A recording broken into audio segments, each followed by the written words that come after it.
Alrighty, here we go. Klonoa 2 Lunacy's Veil, part of the Fantasy Reverie series. All visions, normal difficulty, support modes. We will skip past this demo.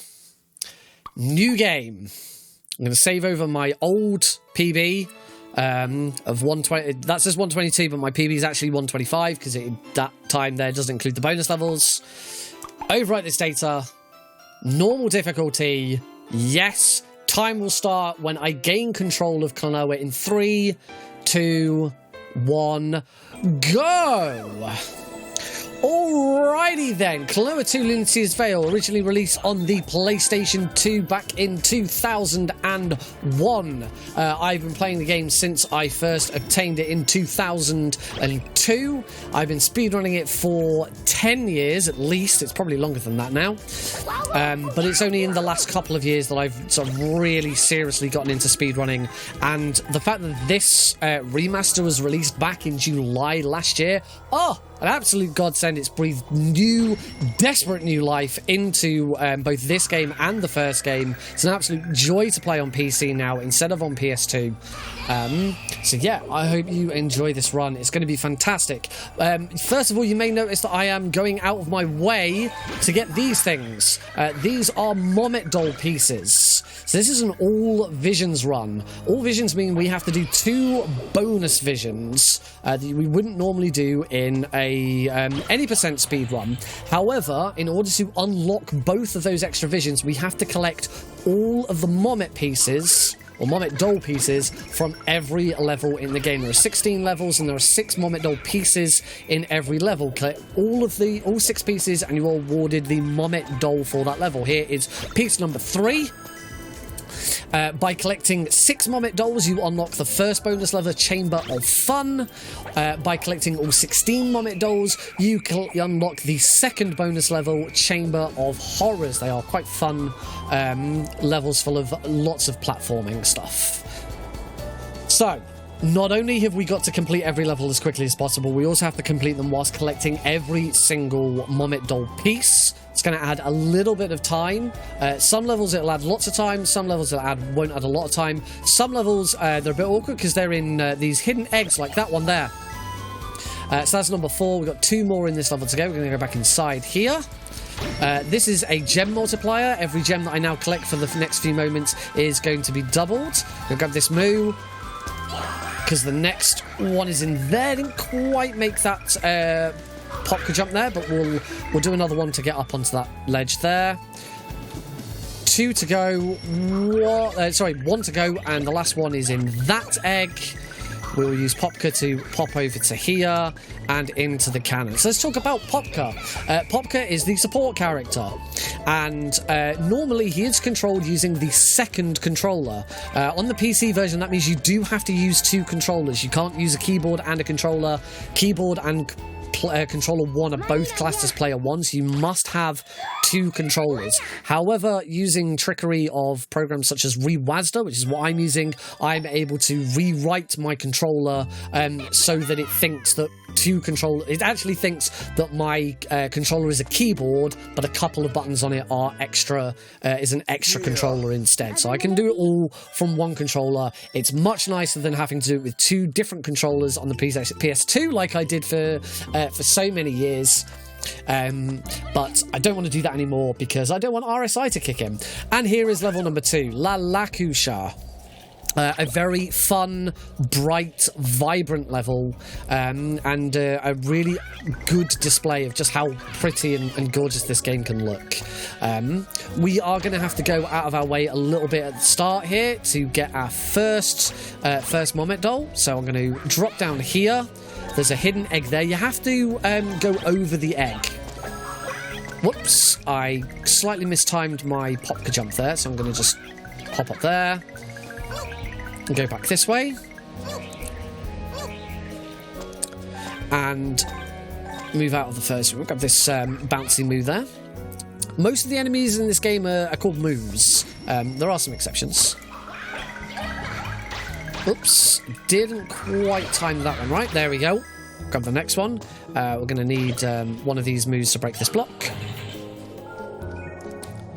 So Popka is supposed to be, you know, for the when the game was first released, and actually for this release as well. The idea behind Popka is, you know, you got a little brother or sister who wants to join in and just sort of give you a hand. They pick up the second controller and they push a button to make you go wahoo.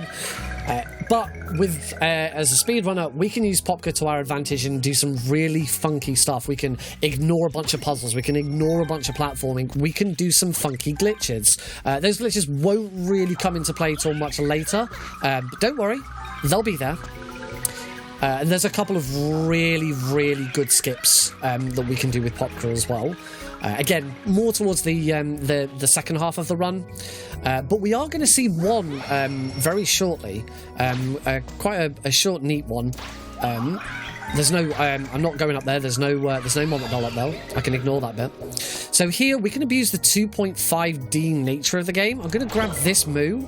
I'm going to jump up here and completely skip a section by, as I say, abusing the 2.5D nature of the way that the level is designed. We shouldn't be able to go up there like that. There isn't a... I always get a bit confused with Lalakusha because you get two Moment Dolls very, very early on, and then it's a while until you get the next one. I always think I've missed one, or there must be one coming up. But the final four are in the last two rooms, so I was sort of going to places where they might be in another level. Klonoa 2 does recycle some levels, but it does them in some very interesting ways that are quite cool. So I'm going to grab this move here. I'm going to jump up here, grab the next one. Ooh, couldn't quite get Popka to get me up there. That's okay. Lovely. Past these big worms. I'm going to grab... just use Popka there to grab some extra gems. Why not? Gems are helpful. Every 100 gems gets you an extra life. I'm going to grab this dude. Head over to here. Grab that. Throw over there. We do have to interact with the environment in this way as well. It's not just, you know, glitches and skips that we're doing to abuse the 2.5D. The 2.5D going into the foreground and background is something that the game utilizes itself. So, for example, there we had to throw an enemy into the background to hit that pendulum and break some blocks. So, slight time loss in that level. Lost a couple of seconds to that one, but it's not a problem. We are now moving on to our first boss. This is Fulgurine the Armoured Beast. Now, normally in levels there is no RNG. The exception is the bosses. There is quite a bit of RNG in bosses with where moos spawn, where they move around, and luckily, the first hit was good there. There wasn't a moo in a good place for the next hit.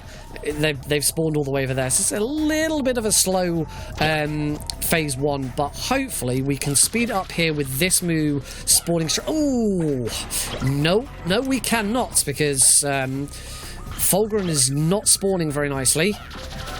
Okay, phase 2 should be a bit quicker because the RNG is a little less with the way that Fulgurine lands back in. Should be able to get a couple of really fast hits. So I'm going to run round here. I'm going to keep running, and so that I'm next to this moo here. So that as soon as I hit Fulgurine, I can grab a moo and immediately throw again to damage him a second time. Oh, took a hit. That's okay.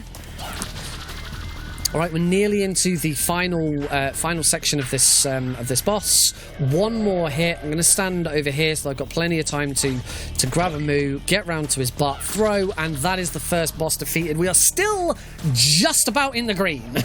Just about in the green. Yes, big RNG moments from the bosses. Sometimes you just have to, deal with the hand you're given. That was our main protagonist. That was Leorina and her companion Tat. We're going to see them quite a few times. Particularly Tat, we're going to see quite a bit in the next few levels. So we're going to head over to Bagage's Island. We've already been here once.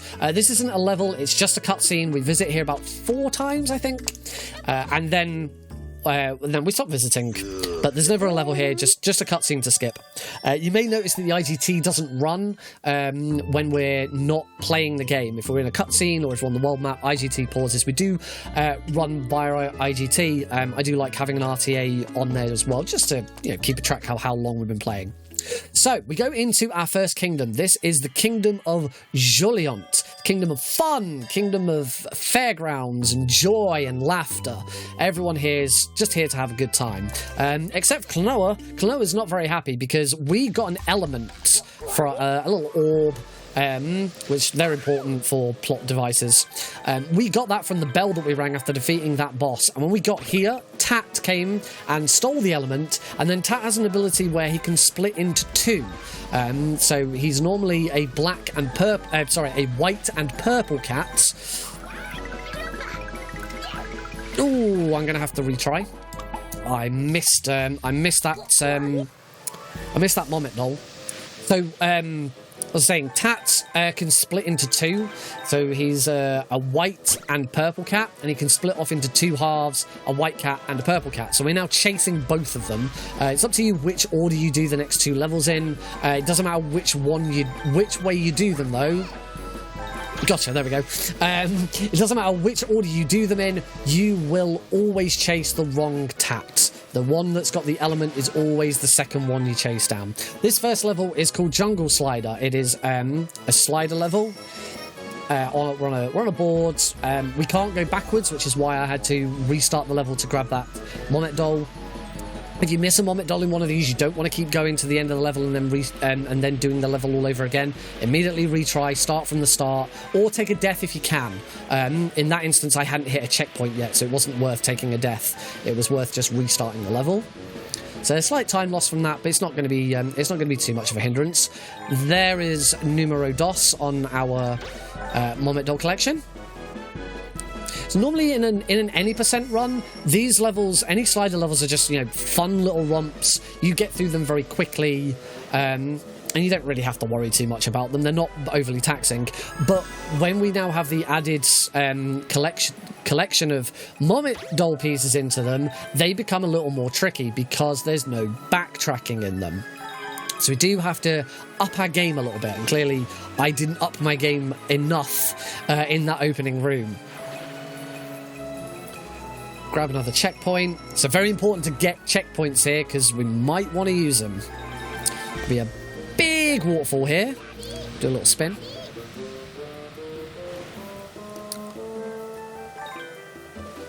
And move off into the next room. Here we're going to either use Popka or some of these surfing moves to grab some more Mommet doll pieces. There's a gem in that vine there. The next vine is going to have a Mommet doll piece. You have a little bit more control over Klonoa's jump if you bounce off a moo rather than using Popka. So it is preferable at times to bounce off a moo rather than use Popka. Got another one of these. We'll get an extra life. Little bounce off here. Boing. Some extra health. Well, I had some extra health. I didn't need any health. Grab. There we go. We've got one more Mommet doll piece to get. So now we are going to have to chase Tat down. So we're chasing the purple Tat. I say we already know that this Tat does not have the element, but we've got to get him anyway to complete the level. In this section, I want to be just going forwards without turning as often as possible. I don't want to hit anything because that will slow me down. But as much as I can, just go forwards, slight edging to avoid these traps. I want to grab this moo because there's the last Mommet doll, and as soon as I go around here, I should be able to grab Tat. There we go, got him. So we go. We find out that Tat hasn't got the element. It was the other one that's got it. That one has ran off into the main theme park, Joliant Fun Park, and that's our next level. Oh no, not there. Joliant Fun Park. Here we go. Really, really fun, bright, colourful level. This.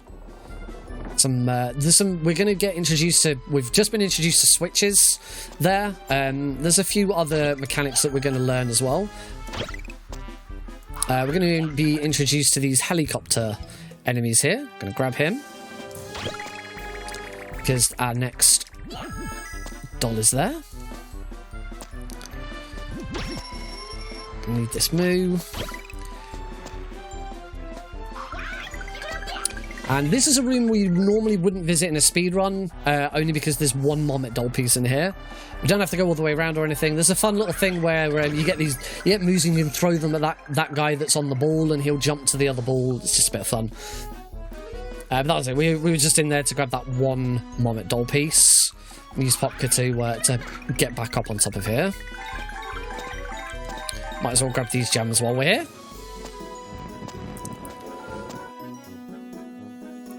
We continue to use Popka to avoid the environment as much as possible. Like there. Don't have to worry about grabbing the moves to get up there or anything like that. We're now introduced to our next enemy. This is called an Irving. And Irving shoot you high up into the sky. Whee! Very good for traversal. There is another Mommet doll piece here. That's trickier to get than it seems. My previous run, I did not grab that first try, and I had to grab this helicopter. And there's a haunted house up there. That's where we're headed. Use the switch to bring the bridge down. Tat thinking he's really clever here by blowing up the bridge to give us a gap to cross. No, you're just giving us a gap to jump through. If it weren't for Tat there, that would have been an extra 5-10 seconds. So we're going to enter the haunted house. A little cutscene there of Lolo, who you haven't met because we've skipped all the cutscenes. There's actually a priestess living inside of the ring that we're carrying. Her name is Lolo. She's the one who's actually producing the wind bullet that we're firing, and she's terrified of ghosts. So she comes out at that point and she's like, "Oh, I'm scared." Here we're now introduced to time switches. So you have to activate all of these three at the same time. After a couple of seconds, they will deactivate. So you've got to be quick to make sure you get them all active at the same time. There's going to be a few of those in this level. We've only got one more Mommet doll to get. It's going to be in a couple of rooms' time. So here we're going to use Popka to make this puzzle a lot easier than it should be. Oh, that was lucky. I usually grab that switch on the way down and I missed it. Luckily, Popka was ready to go again. We could quickly jump back up and grab it. That could have been a nasty time loss. Okay, because we can use Popka here, we can bring a moo into a room that it's not expecting us to have. And get through that puzzle extremely... We didn't interact with any of the enemies in that room. We completely ignored all of the mechanics of that room and just found our own way of doing it. Here's the last Mommet doll. And we're going to have first mini-boss. This boss is called, very, very ingeniously named Ghost Balloons. Yeah, no cutting corners here. We'll just name it as it is. It was actually Tat all along. There's the Tat that we're chasing. We're going to catch that Tat in the next couple of rooms. Grab this Irving. Oh, whoops! I was my positioning there was a little off. This isn't Vice City. Certainly not Vice City. Unfortunately, Vice City's gone on hiatus for a little while, just whilst GDQ submissions are open. Now, Klonoa here is demonstrating a severe lack of safety and awareness. Kids, don't try this at home. Don't run on roller coaster tracks or railway tracks or anything. Make sure that, if you're getting on a roller coaster, sit in the cab. Lap tray down, seatbelt on. Keep your hands and arms inside the ride at all times. Let's go grab Tat, grab that element, and then we can get out of here. So this Tat, we're just going to run round and round in circles until eventually we get close enough to grab him. And that's Tat. I actually made a mess of that in my previous run, so that should be a... Oh, nice! We are back in the green! A lovely gold split there. How about another boss? This is both my favourite and least favourite boss. GG on getting accepted. Yeah, GG on getting accepted? Good luck on getting accepted. I've certainly not been accepted yet. I mean, submissions aren't open just yet, but they have said when they're going to be open. Anyway, so this is Leptio. I need to make sure that during this phase he keeps moving. I have to keep hitting him. If I don't keep hitting him, he's going to slow down. Whoops. And he will restart this phase of the fight. And we don't want that to happen. That's great. See if I can... There's a very tight... if you grab one of those moves as they're supposed to despawn, then you can keep one and do this bit a bit quicker. You have to be careful, though. You don't want to hit... oh, he jumped up in the air. That's a slow attack there. I tried to stay close to him so he wouldn't do that. Ow. Oh, that move didn't spawn in a very nice position. That should be far enough. There we go. Okay, the first hit of Stage 2 is always a bit random. It was you can lose a lot of time like I did there. The rest of the hits in this stage should be nice and easy because I can just stay next to the Moo. And as soon as he lands, throw. So I'll grab this Moo, go and stand next to this Moo, and hope. Oh no! I'm intending to submit this run to GDQ, and this is hopefully, assuming this is a good run, this will be my submission video.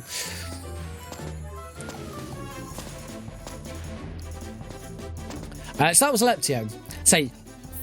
My favourite boss because he's just hilarious. You know, the way he laughs and chuckles and it is great. I love his design. But he's a very frustrating boss to fight because you can lose so much time and sometimes it's outside of your control. So that is the Kingdom of Jolien gone. We've unlocked Mommet House. We will be going back to Mommet House right at the end of the run. So it's back to Bagaji so he can tell us where to go next. We're going to go to the Kingdom of Volk next, and a big contrast from Jolien. Jolien was all about fun and frolics and brightness and lights and stuff like that, and the Kingdom of Volk is all about war. The citizens of Volk have always been at war with each other. They don't know why, but there's just always conflict and war. And we go from the really sort of jovial rhythm of the carnival to this really snazzy jazz number. It's just, oh, I love this piece of music.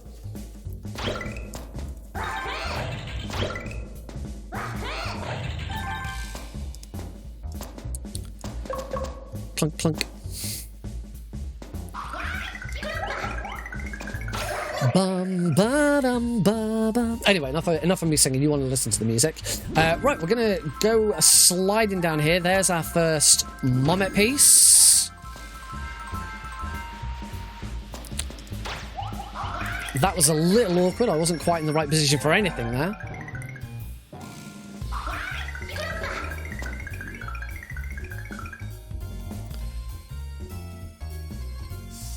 And you'll note in a second we're gonna use an Irving to go outside and listen to how the music changes as we leave the sewers and go outside. Suddenly you get more of that beat. It's a wonderful transition. The music in this is fantastic. It's such a wonderful soundtrack. It's one of the things that makes me love this game so much. Next Mommet Doll's a little hidden there. It's right in the foreground. It took me a little while to find that one when I was first understanding the route for this run. We use Popkid to just avoid those. Okay, just jump up there, grab the next one. That's half the Mommet Dolls in this level. This level we get the Mommet Dolls reasonably quickly. There's quite a bit of deviation between the levels as to how quickly you get them. You know, we had Lalakusha, the second level, where all of the last 4 Mommet Dolls were in the last 2 rooms. This one, we get them all pretty quickly. We use Popka here just to try and avoid as much of the level scenery as possible. As always, we want to keep Klonoa moving forwards. Anytime we have to slow down to drop down onto something, that's time we're losing. So we use Popka more than anything to keep momentum going. That's kind of the main aim here. Then we can use this to break through all of these, grab our next one. We're going to ignore all the enemies here. We can just use Popka again to jump up and grab the Irving here. This is the reason why I really like the support mode run over the non-support mode run. For me, it's a lot more interesting. There's more tricks you can do. It's faster, and it's a lot smoother. You know, the rhythm and flow of the run, you know, it keeps it going. There's not a lot of, not this stop start all the time to sort of get into position. You can use Popka to just keep yourself flowing, and for me, it's just a more enjoyable speedrun as a result.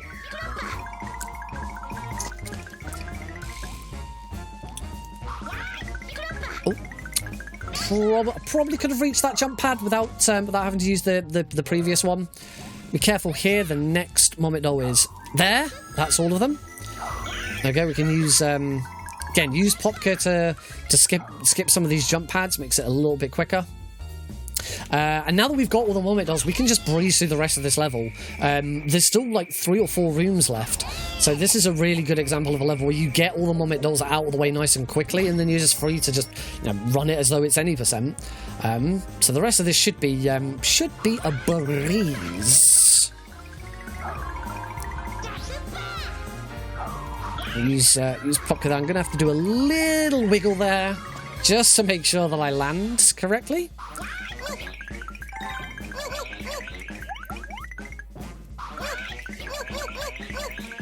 There we go. I don't think I quite got the order of all of the jumps and stuff in there, but we got through it. It was fine. We're all good. But again, two rooms remaining. So we have this the Volk City Hall here, where we sort of see the destruction that the war has brought upon the kingdom. Not even that statue's going to survive, I don't think. No, there it goes.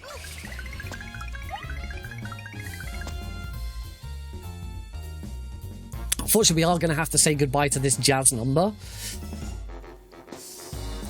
which is a shame, because it's awesome.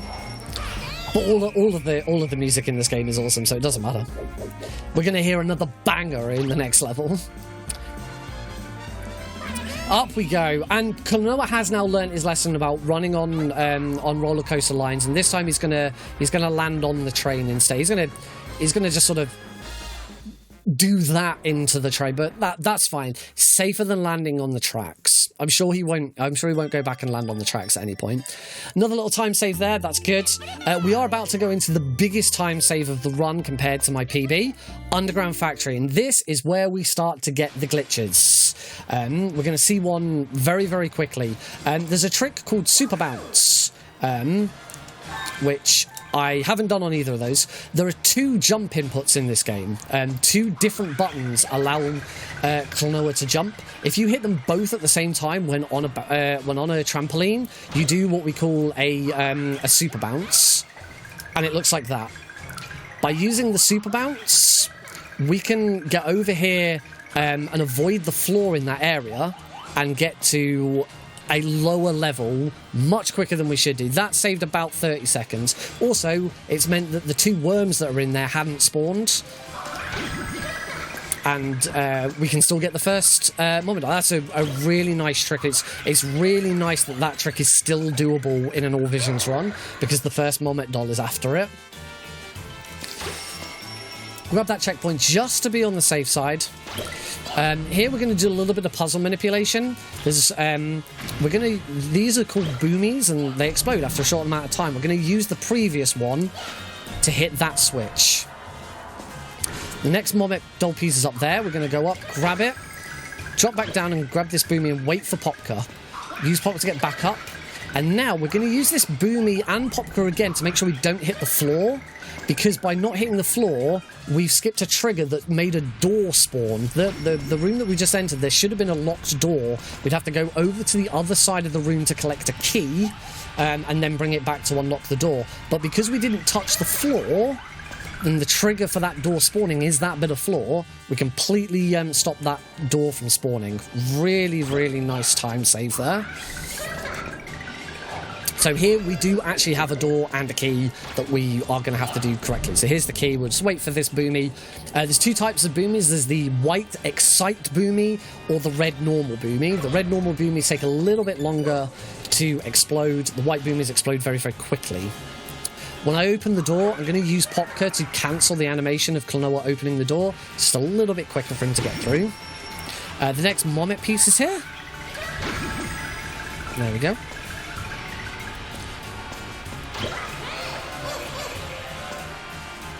We're going to have another Mommet piece in this room as well. I'm going to ignore the flying move there just for a second. Get across this conveyor. Use Popka to jump up and grab it. It's not worth you can't use the moo here to throw it because the pathway towards it is curved, and because this game, whilst we're moving in a curved line, if you throw the moo will keep moving in a straight line and it won't curve with the level. So much easier just to go over, grab it, and then run back again. Right, here's where the big time save comes. During my PB run, we're on a on rails section here. There's not a lot to do apart from avoid these vents. But right at the end of this section, there is a Mommet doll, and if I miss that Mommet doll, there is no way that I can take a death before the next checkpoint. Because the next checkpoint happens automatically. As we go into the next room, we're going to enter a mini boss fight, and the start of the mini boss fight is a checkpoint in itself. So I have to make sure that I get this doll now. Excellent. I missed that doll in my PB and had to restart this level, so that's going to be a massive time. So I've probably clawed 4 minutes back. And here's that mini boss. This is Super Tatbot, which I like to. I don't know if this is for certain, but I like to think the name pays homage to Super Tazbot from GDQ. I know this game is from 2000, originally made in 2001, but in the original, the mini-bosses didn't have names. It just had a health bar. It's only in this remake that was released in July last year that they added names to the mini-bosses. So I like to think that they named it Super Tatbot to sort of pay homage to Super Tazbot, which is the bot that gets used to, or what people call the bots that do the Tazes in GDQ. It's also a nice little thing. As I've got no way of determining whether that is a correct assumption or not. That's just what I like to think. In this room, we've got to be a little bit careful because... excellent, I got it right. There's a trigger... Oh. There we go. There is a trigger to make this cannon spawn, and if you don't hit it, the cannon won't spawn. I knew that I'd hit the spawn because the other thing that doesn't happen if you don't hit that spawn is the conveyors don't affect Klonoa.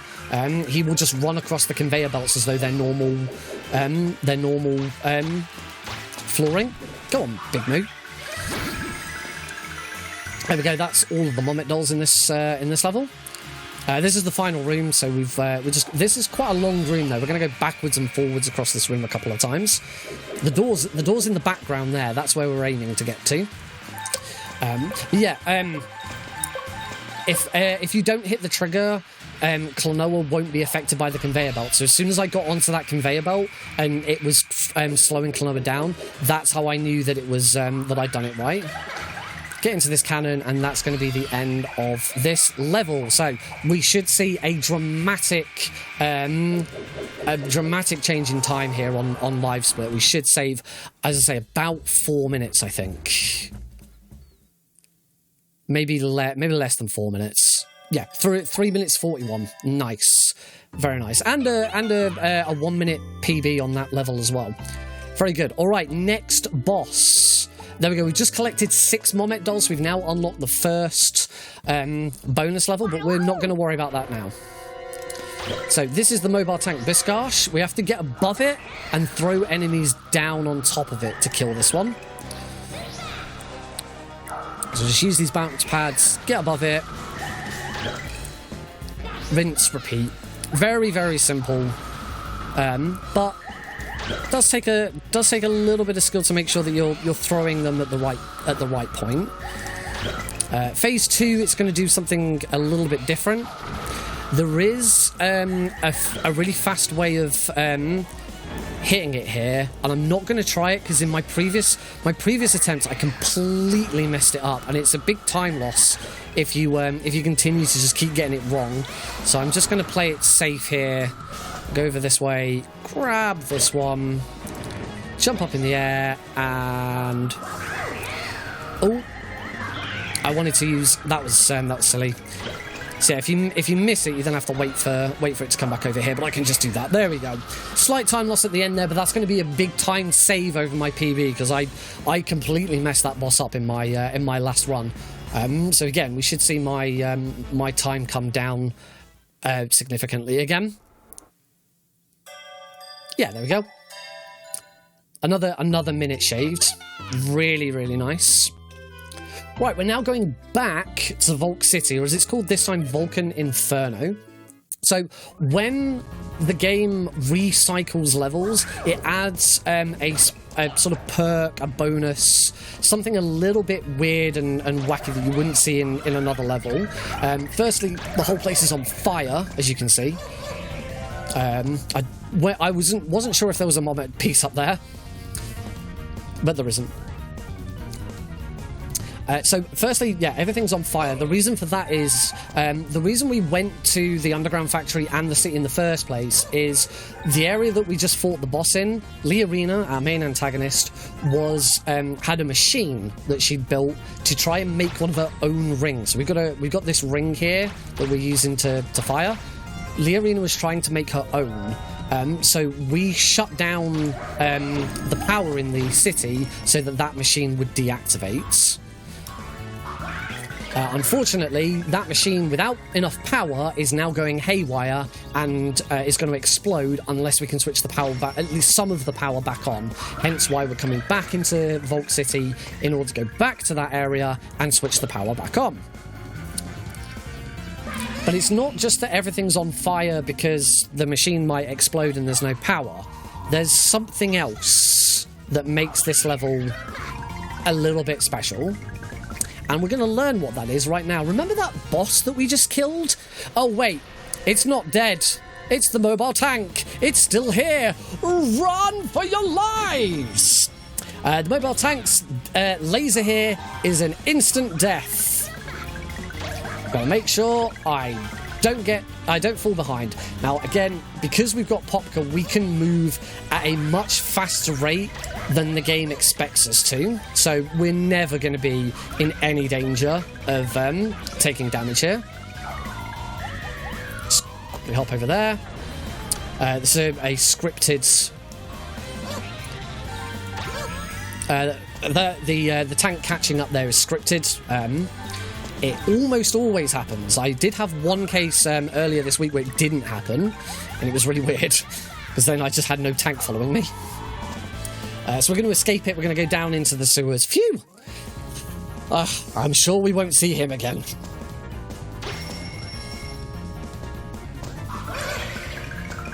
Here we just need to wait for this platform.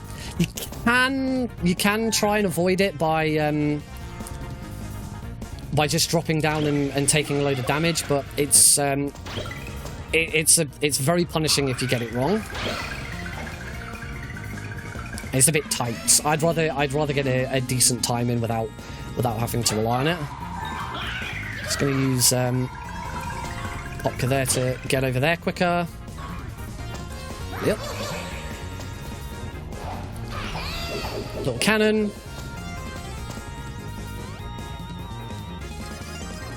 We are going back outside, but when we go back outside, we're going up to the roof, so we should be safe. Should be safe on the roof, right? That tank, that mobile tank can't go up here. There's no way it could get. I can't fly or anything like that. Oh, it can fly. Okay, now it's chasing us on the roof. Here we go again. Lots of bounce pads. Keep us moving. Do a little bounce up there to get to that pad a bit quicker. And next, Vomit Doll's here. Over to here. And here we get a good indication of how far ahead the tank we are. There's a little bit of fire there, and that's there because normally the tank would get to that position before you did. That's how much further forward we are than the tank. A little bit of a dangerous... No, I missed it. Got it. Second time. Second time's the charm. That one's a bit of a nasty one. I do not like that Vomit Doll piece because it's quite a precise hit to get it. Luckily, because we're so far ahead of the tank, I had enough time to drop down and get it a second time. So that's good. It's a good thing. Only one more Vomit piece to get. It's just over there. We can see it. Oh, I was hoping for a super bounce there, but I didn't get it. I actually don't want to super bounce here. Take a bit of damage there, but there is a heart there, so I'll grab that. Not going to use that jump pads. The tank, as we get to here, should jump over to there. Don't need to worry about taking damage from it. We'll just take the damage and move through. Bye bye. We are now coming to the end of this level. We'll be skipping the cutscene, but basically what happens, we fly up here. As we drop down, we see that the train is coming from one direction, the tank is coming from the other direction. They collide, but Klonoa ducks down under the tracks and hangs there to make sure he's not involved in the collision, and he's fine. They turn the machine back on, and they prevent a meltdown. And that's it. We're done with Volk. We spent quite a lot of time in the Kingdom of Volk. We're going to go back to Baggage's Island to get told where to go next. That area is going to be the top left corner of the map, which is the Kingdom of Mirror. It's a very snowy, mysterious level, but we can't just get there by land. It's quite far away, and there's a big lake in the way.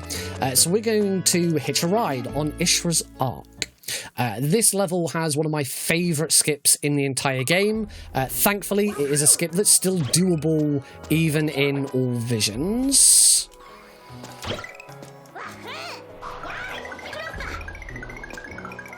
This is a very pretty but very puzzle-heavy level. The main gist of this level is there are 3 engines in here. We need to activate and switch on all 3 of these engines in order to power the Ark. As I reach my... Oh! Whoops. As I reach the apex of my jump there, I can use Popka to get onto that jump pad a bit quicker. Unfortunately, I was slightly too far to the right, and instead of jumping up towards the that platform, I hit my head on it underneath it. It's okay. We're over 4 minutes ahead, so I'm not too worried. This is the next puzzle mechanic. This is called a Laquari, and the mechanic there is relatively simple, as you saw. I didn't need that egg anyway. So with the Laquaris, the way Laquaris work is every time you hit an enemy with one, it comes back to you. But it changes colour. So hit one enemy, and it changes to yellow. Hit 2 enemies, it changes to blue. And there will be a gem or a red engine. If you hit a third enemy with one, it will turn red. Very precise jump here. Oh, I didn't quite make it. So it's very difficult, but you can, with a well-timed Popka jump, make that ledge. We are now approaching... So my favourite skip in the entire game. This is the Engine 1 skip. So I'm going to grab this key. Jump over here. 1, 2. No, I missed it. Okay, that's fine. I've got plenty of lives. Can retry.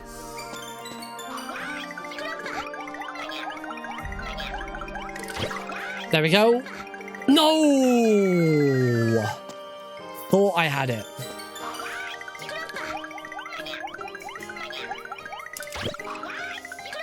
Gotcha! Okay, third time's the charm. And with that, we can now use it to get up here early and complete this. What we were supposed to do is use that key to go to the first engine, power it up. That would then mean that the sort of spinny platform would have activated, and I'd have been able to skip going back to that, and I'd then get up on there to get over. But by damage abuse, using Popka to grab that moo, that flying moo early, it means that we can completely skip that engine. So even with all of the extra attempts that took, was definitely worth it. Come over here. I'm gonna need a flying moo. Oh, there we go. To grab the next moment piece. Jump over here. I need to grab a key here. Now, you might be thinking, Nick, you've already got a key. Why are you getting another key? Because each key is coded to a specific door. The key that I already had on me would not open this door. This door will only open with that key. So it's important that I still went and collected that key. So these are what the engines look like. This is actually engine 2. We skipped engine 1. Unfortunately, engine 1's the only one that we can skip. It kind of looks like there might be a way of skipping engine 3, but we need an enemy and there isn't one available. Anyway, what we have to do is power up the Laquari with 3. There we go, 3 of those. That now activates the engine and starts any turbines. And then we can use the platform on the turbine to now advance through the level. So that's how the previous engine would have worked. When we went back to the area where I did the skip, that turbine would be spinning. We could use the platform of that turbine to then get over to that moo and get up on top. Obviously, we didn't do that. Just got to wait for this turbine to spin so we can grab this Laquari. Oh, nice. I'm not gonna use it to. The game wants us to grab that flying moo there, but it's much easier to just go over there and grab one of those cannon moos.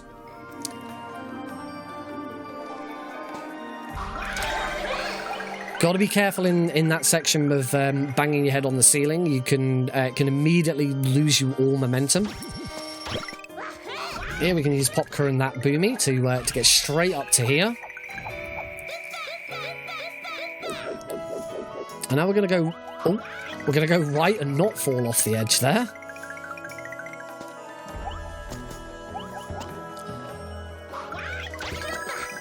Grab our next Marmet piece.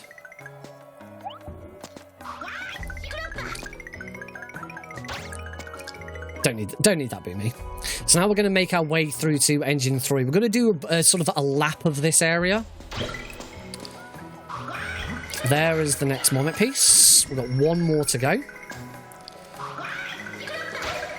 Whoops. Mistimed that Popka jump there, but that's okay. Not using Popka there, just so that I can use Popka here instead. Sometimes it's knowing when to use Popka and when not to, because you know you're going to need him again in a second. And the last Marmet piece is in this room. So I'm going to use these lums. Grab that. Grab that up there, and there is the last Marmet piece. So we can now not worry about Marmet pieces anymore and just finish the level. We are nearly at the end. We've just got to collect the key and start the next one. If we could grab that moo, I always try and grab it, but if we could grab that moo, then it could be possible to skip this engine. But unfortunately we can't, because we cut that switch in the background there. That's the end of the level. If we could hit that switch early, then that would be fantastic. But there's no, even with Popka, we can't get up on top of that ledge. So unless we can get an enemy that we could bounce off into there, we're not going to skip that engine anytime soon.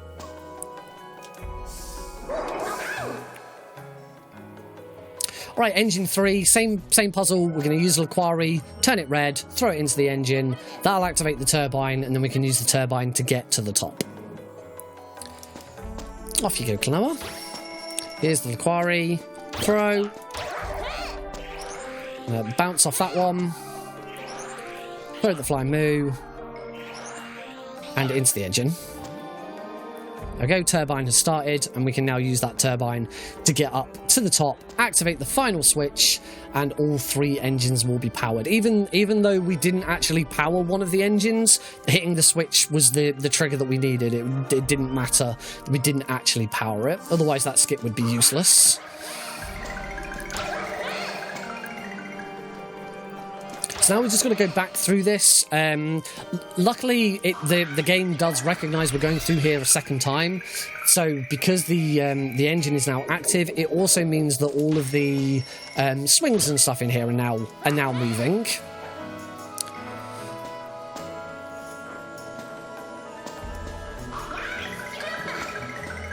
There we go.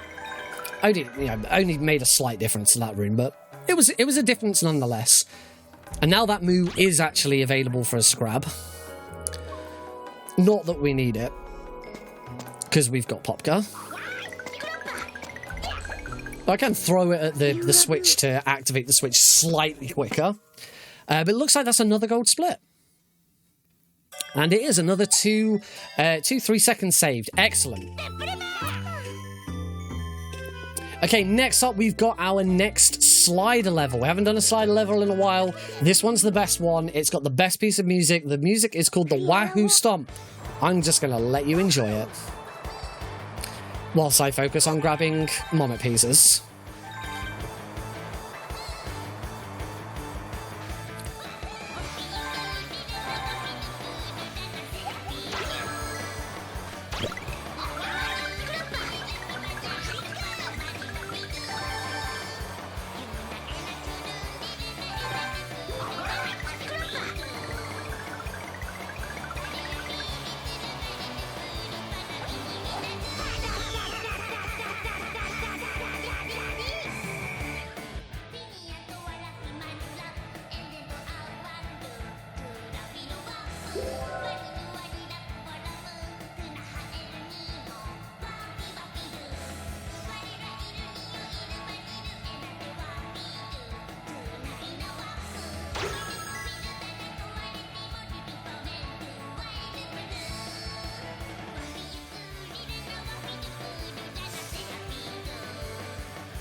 Damn!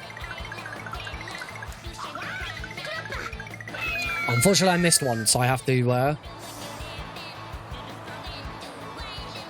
So I just have to do this little section again. But it does mean you get to listen to more of this awesome track.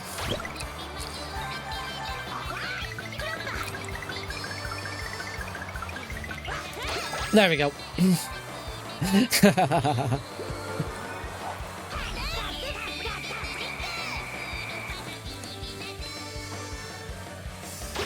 Hopefully that isn't too much of a time loss, because I did have some other time losses in this level last time.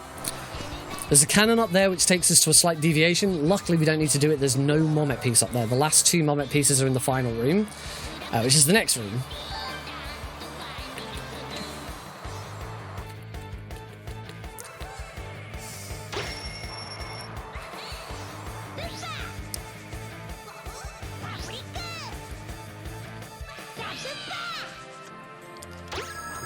As you could tell from Klonoa's cries there, he really likes paprika. Because, you know, at one point he shouts, "Paprika!"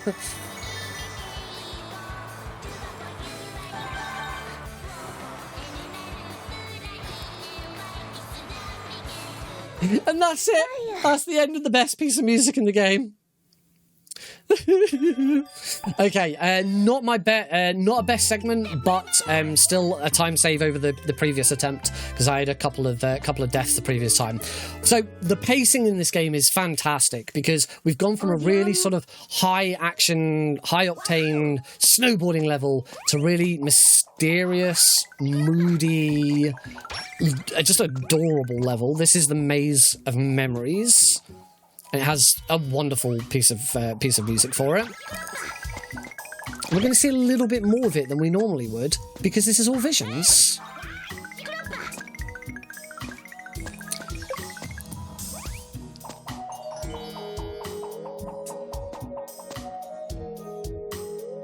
Such a beautiful game.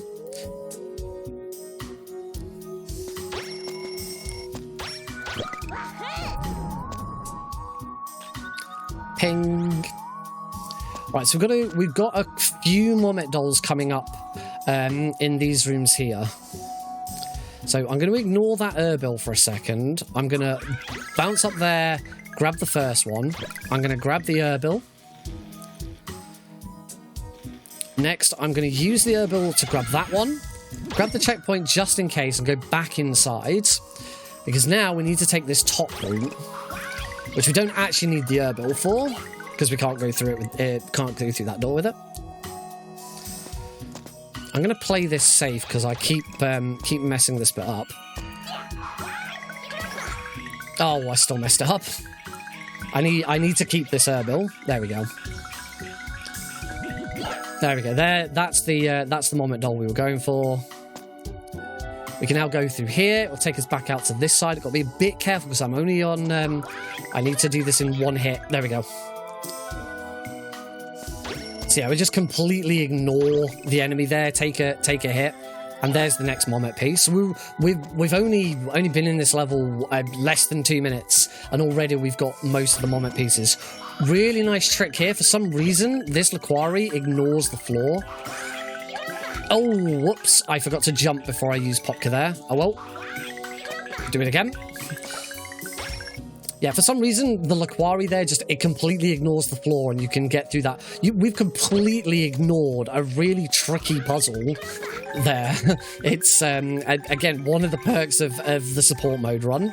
Another perk of the support mode run is we can get through this room a little bit quicker by using the Erbil and Popka to get over an invisible wall. And again, abuse the 2.5D nature of this... Oh. Of this level, of the game. This is not going very well. Right, let's do this.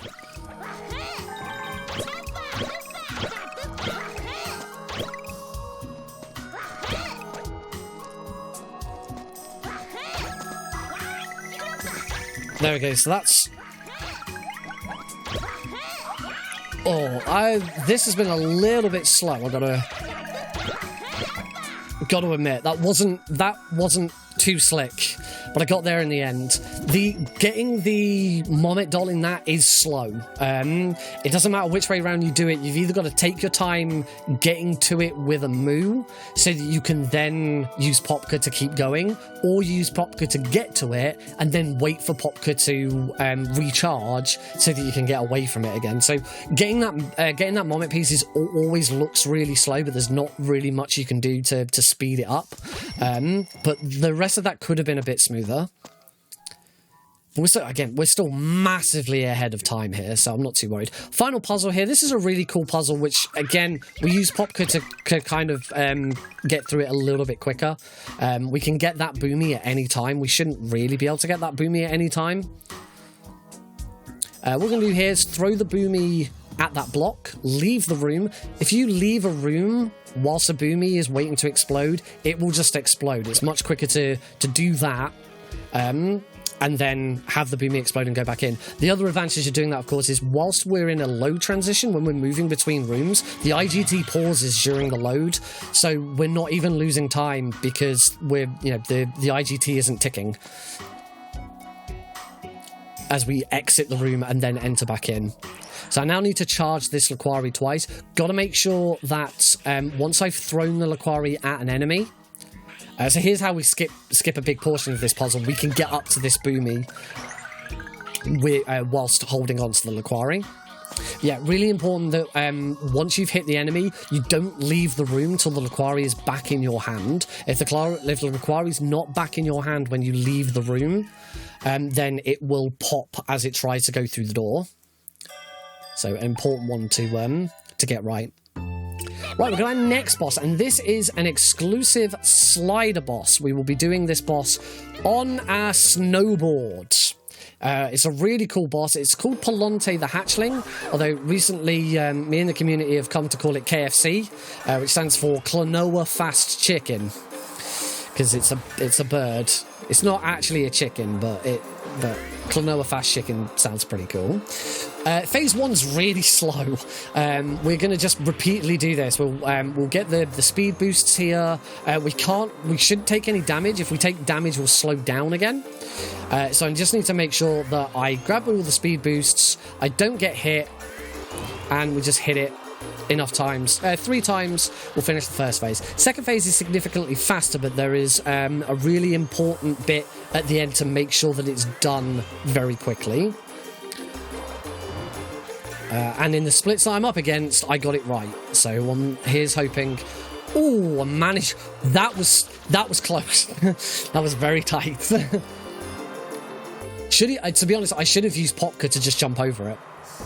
Alright, so phase 2 is going to work exactly the same way, but when we get towards the end, instead of ramming into it, it's going to spawn a bunch of surfing moves, or in this case snowboarding moves, and we need to throw those moves at it.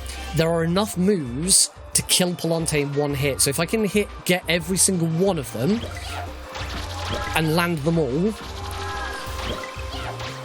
No, I can't. I missed one. So unfortunately, I missed one move. Those 2 moves came at me very, very close together. They are random. The first one that comes towards you isn't random. It's always in the same place. But the ones after that are random. I probably could have got it if I was a little faster. But yeah, the RNG was not fun, not very nice to me there. So a little bit of a time loss there to have to do it in 2 stages. I lost 22 seconds there. But again, we're already over 4 minutes ahead of PB, so I'm not too worried. So that's that boss. That's not the only slider boss we're going to do. The final boss is in 2 stages. The first stage is a slider version, and the second stage is the traditional ring. We do have one more boss in between that as well. We're going back to Bagaji for the very last time. We beat the boss, got to the bell, but unfortunately Leorina beat us to the bell, and she rang the bell instead with her ring that she did successfully manufacture. So now we're going to have to go back to the priestesses in Lalakusha to find out why she was able to do it. Because only priestesses should be able to ring bells. Why was Leorina able to do it, I wonder? I think you could probably guess the answer pretty quick. But now, as with before, we're going back into a level that we've already done before, so there is something different about it this time.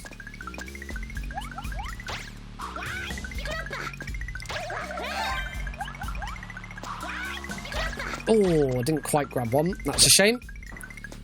Oh well, keep going. So this time, the gimmick with this level now is that we're basically the air is full of toxins now, and Klonoa has an oxygen meter.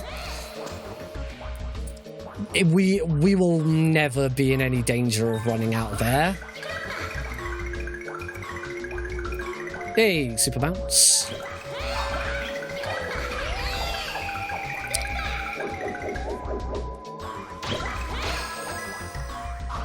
Lovely. That was pretty smooth, that bit.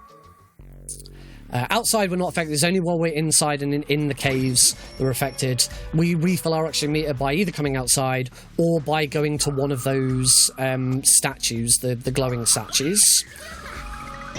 As I say, we run through it so quickly that we're never going to be in danger of running out of oxygen.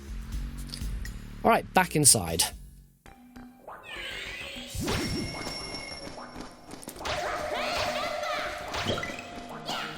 Oh, I threw that a little bit low. Come on back. There we go.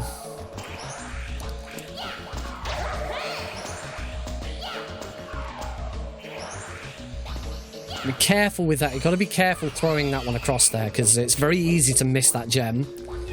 You do have to do a tiny little hop. We can do the same trick we did in the first version of this level. Nice super bounce there.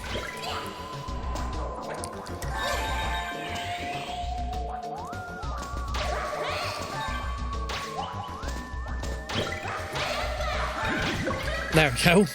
I knew there was one there. Oh, whoops. That wasn't good. That's okay. We can skip it. We can just use Popka to get over the top of it like that. Oh, no, no, no. No, he's going to throw me back there again. All right, I will take an enemy then. That's annoying. Oh, well, we're fine. We're through. Could do with some health though. There we go. There's a health pack here, so I will not grab it because there's another one at the top there. There we go. We're good. We'll grab that health pack instead. We don't need to grab the other one. Well, lost a little bit of time there, but again, it's not too bad. That was weird. Oh, that was awesome. Oh, that was really... Getting that super bounce there was really fast. That's definitely the fastest I've done that room.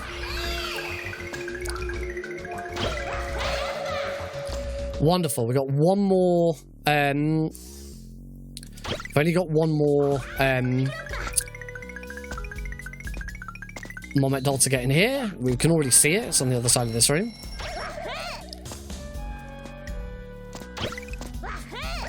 Ooh.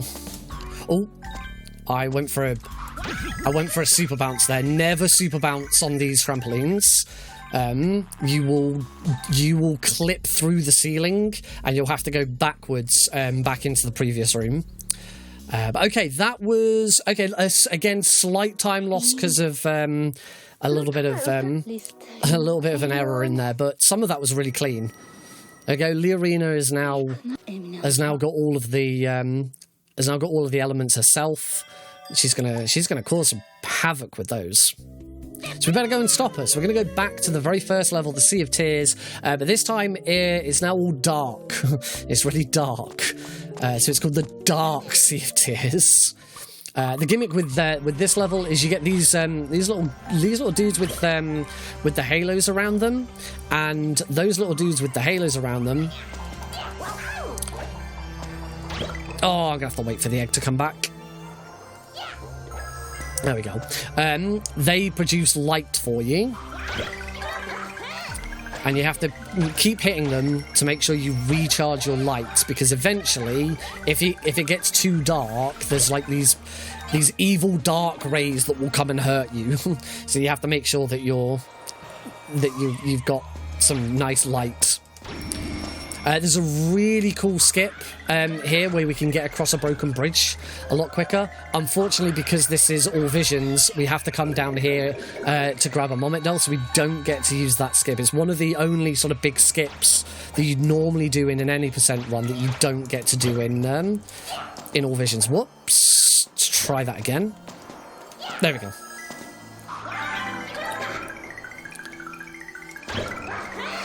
It's quite a memorable skip for me because it's the first time a viewer who knew the game at that time better than I did taught me the skip on stream.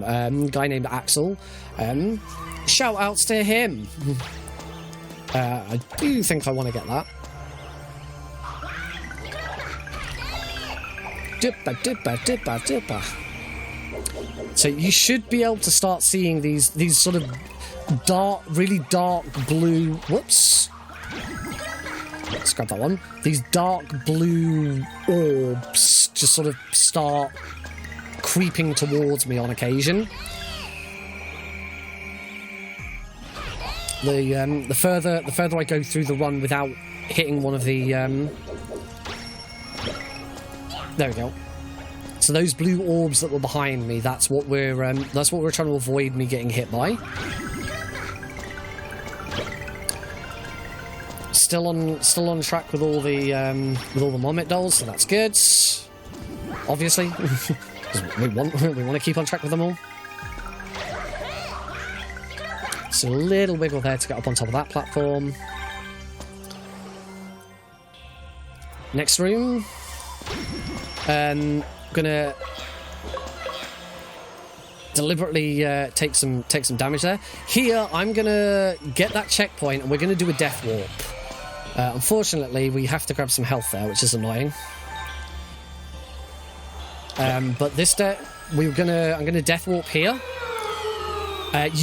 When you die, you keep any Mommet dolls that you already had, and so rather than backtracking to get back to there, we just take a death, go back to the checkpoint, and we keep the Mommet doll. And the last Mommet doll for this room is right here. Just going to throw that backwards. And we're into the final room of this level. So I kind of said that so definitively, as though we're in the final room. Time is coming up. No, we're still quite a way off yet.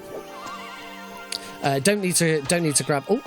Don't need to grab that light source. We're nearly at the end of the room. There's not enough time for me to take damage. There we go. That's the end of the room. Leorina's going to ring the final bell. She's going to drain the Sea of Tears, and she's going to open up a portal to the fifth kingdom that nobody knew was there, the Kingdom of Sorrow. So we're going to have to chase her down. We're going to chase her down through the empty Sea of Tears. There's lots of sand here. What's the best way of traversing through a big sandy area, I wonder? That's right, it's on a board. It's another slider level. And this one starts to actually get a little bit more taxing, particularly with, there's a couple of really nasty Mommet dolls in this one. It's going to be a bit more careful. And here with the change in the music and the change in the sort of style, you know, the first two slider levels were really fun. They were, you know, they looked fun, they looked jolly, the music was fast and exciting and fun and pumping, and now everything's got a bit more serious. This is the game telling you, you know, start, you know, from here on out, it's going to get a bit more difficult. So, you know, I hope you were paying attention to how you were doing before. There's a time save here if I can get the Mommet doll in here on the first try. I'm going to throw that. And I'm going to make sure that I grab one of these dudes instead. Use Popka to jump over. There we go. I missed that on my PB, so I had to restart that room. So that's already a time save. So in situations like that, you're much better off using a Moo rather than using Popka, because you have a lot more control. A Moo will not push you up as high as Popka will, and all of the Mommet dolls that are up high like that are designed to be grabbed without the use of Popka. So you've got a much better chance of grabbing it naturally without Popka than using Popka and overshooting it.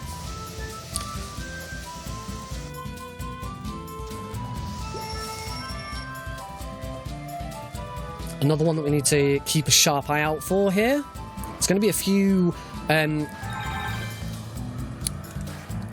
there's There's going to be a few whirlwinds. We need to make sure that I think it's the very last one. I'm going to make sure that I hit that whirlwind.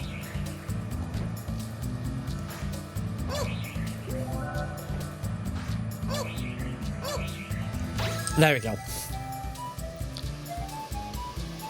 Luckily, you don't need an enemy or anything for that one. You can just do it like that, which is really nice. That would be really nasty if it was just out of reach without an enemy.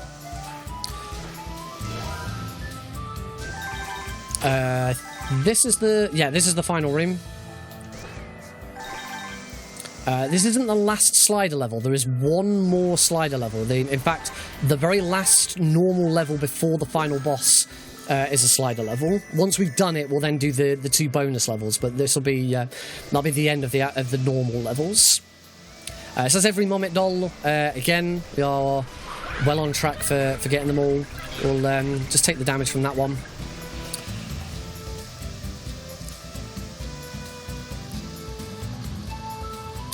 And that is that one complete. Another Mommet doll in the bag. Very nice. Gold split. And another 24 seconds. Shaved. Wonderful. We move on to the penultimate boss fight. We're going to fight Leorina.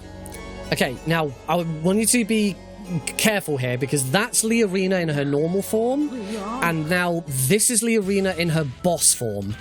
I know the differences are subtle. It might not be sort of overly clear that she's changed, but trust me, her appearance has changed. She does look different.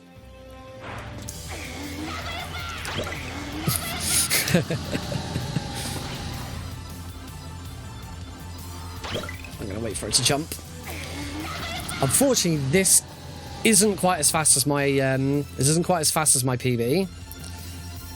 I got really, again, there's RNG in all of the bosses. I got really lucky with them, with her spawns and also the spawns of the Urbils.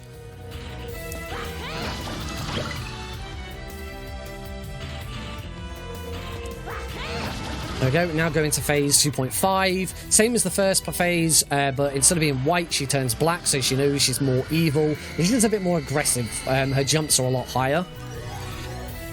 The big RNG moment here is, can I find an Urbil quickly? Yes, I can. I'm going to let her jump again. I could try and squeeze a shot in there, but it's just safer to just let her jump. I might be able to get this one, though. Yes, I can. Cool. Quick finish.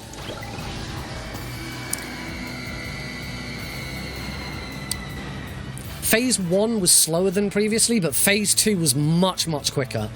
So that's going to be another gold split. Wonderful. How much by, out of curiosity?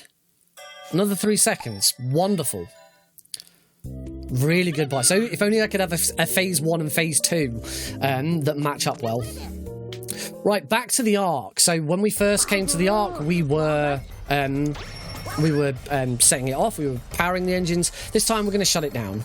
And we're going to be taking 3 deliberate deaths in here.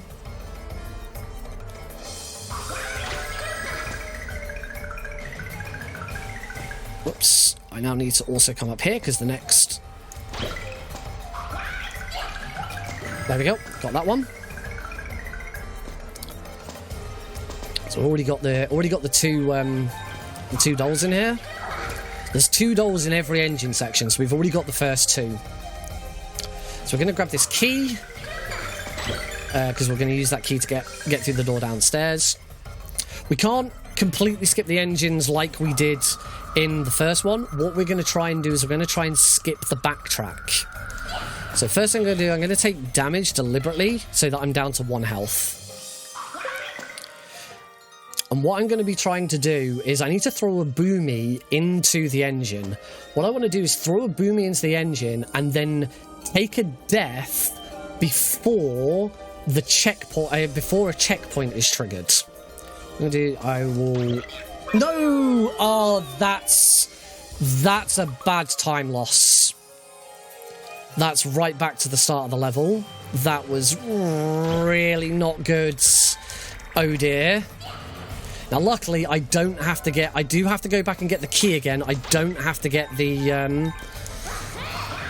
I don't have to get the Marmot doll pieces. Already had them, but that's yeah, that's a bad miss.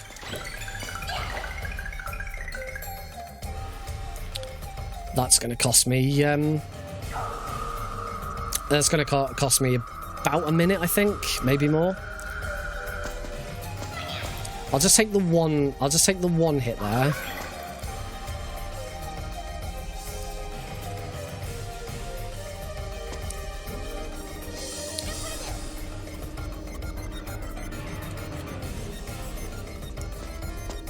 Right, try this again. So get out, kill those two, take damage from the boomy. Hopefully I got this right. Should respawn at the start of the level. Excellent. So what I've done is the explosion has still triggered, but the checkpoint didn't. So whilst the explosion's still going off, the game... Oh, mistimed that. Oh, that's... Oh, that one's not even a... Damn it, that one's not even a... That one's not even a... Oh, crikey, I'm... Sorry. I need to concentrate again. I'm just going to focus for a minute. Because I'm...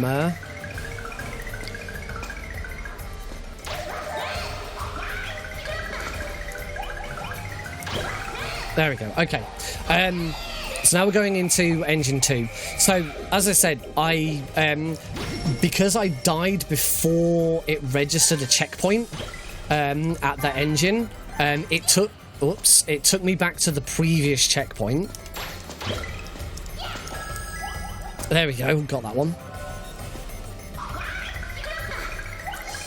Yeah, it took me back to the previous checkpoint, which was right at the start. And the idea is that once you have once you've completed that area, once you've thrown the boomy in, you're supposed to run back to the start of the level just to get outside. All you got to do is get outside.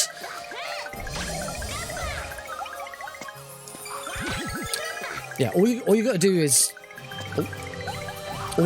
get outside, so that you can. Whoops.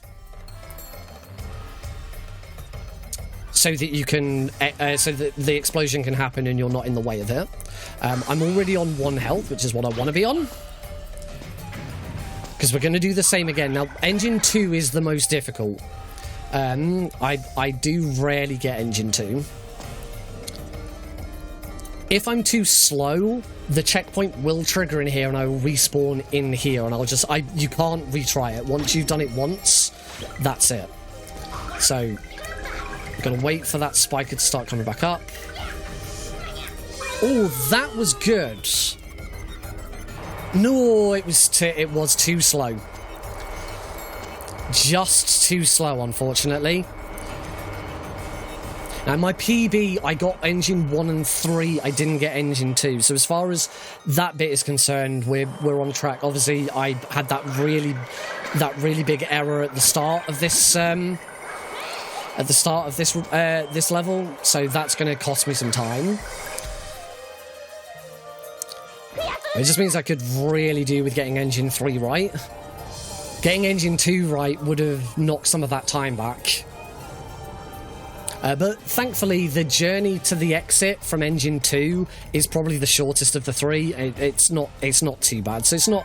Engine 2 is probably the shortest, the least time save of the 3 of them.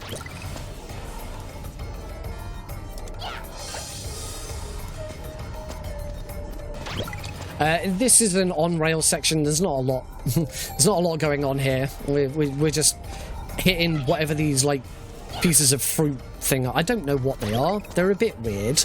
There's a lot of stuff in this game that's a bit weird and unexplained. It's lovely. It's jovial.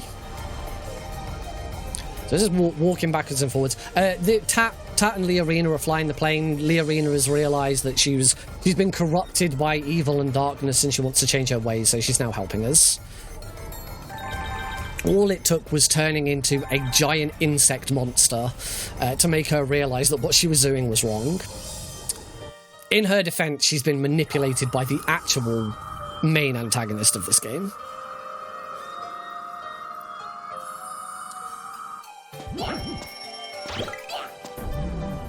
Don't need that boomy. Just gonna use Popka to get over there and just get around that worm.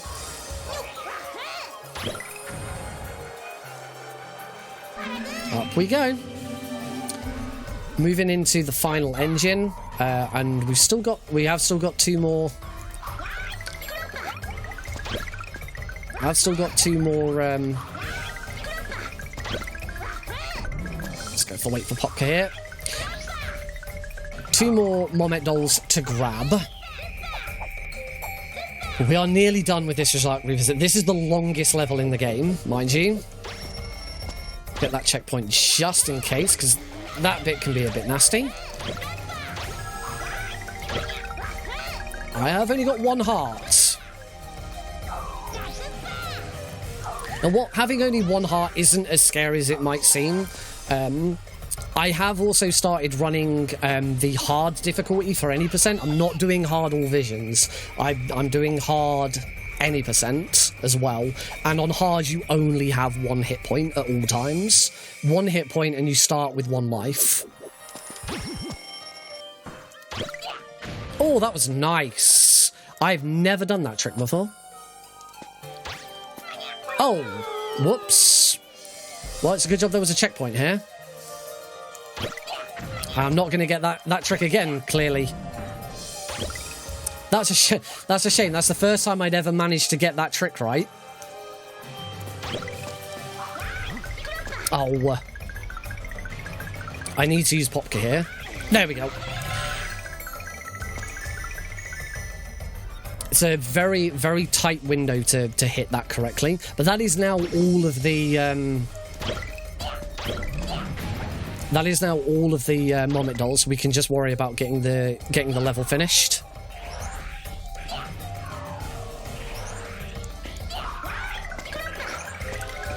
Turn the Laquari red, get through the gem, and we can travel over to the final area for the third engine.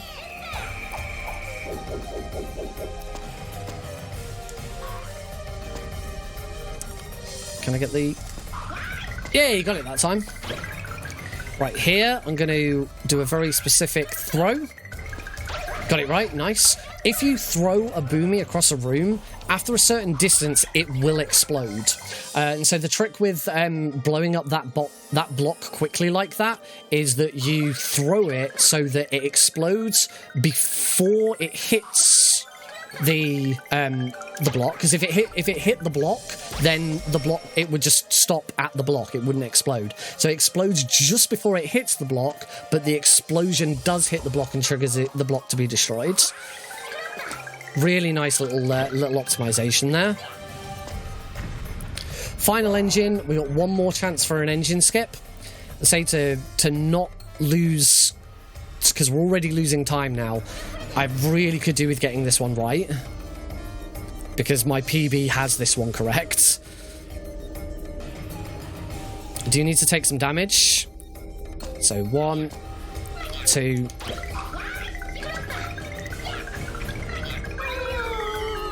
Hopefully those explosions... No, that's a shame. So, gonna lose quite a bit of time on this one, unfortunately. We should exit... I should still exit 3 minutes ahead. Hopefully I can still be 3 minutes ahead. Particularly if I get this... Yes, got that right.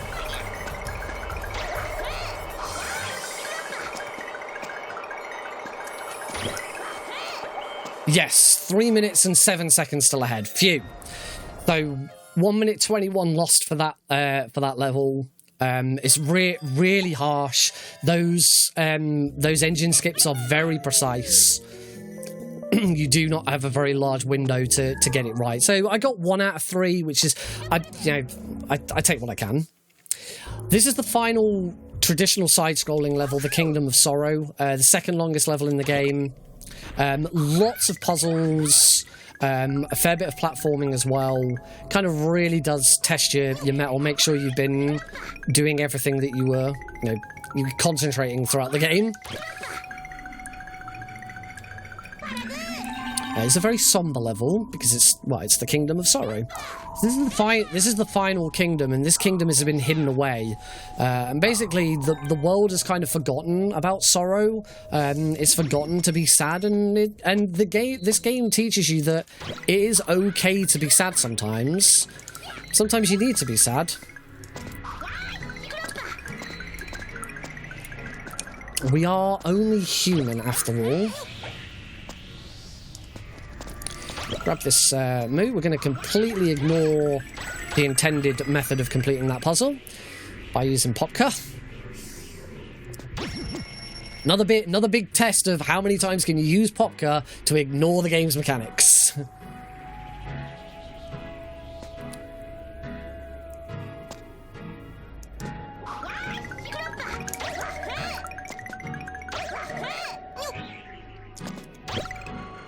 Luckily in this level, you don't really have to go out of your way to get the Momet dolls. Certainly not to find them. There's a couple that you'll take an extra 10-15 seconds just grabbing it, but most of them are easily located. There's one that's a bit of a doozy and is my least favourite Momet doll in the entire game. And there's a time save there as well, so here's hoping. I'm not going to try and do... There's a skip in the very last room of this level, which I don't think I've ever put into a run, and today's not going to be the day I try. That was a little messy, but we're okay. Big spiker there. There's no point in trying to get over it because it's faster than you. Now we can get over it. The next Momet piece is in here. I want to get ahead of that spiker. And then we've got to drop back down, spawn another one of these, and now we can fly up without hitting the spiker. There we go. We're introduced to a new enemy, the boomerang. Grab that heart since I took damage there.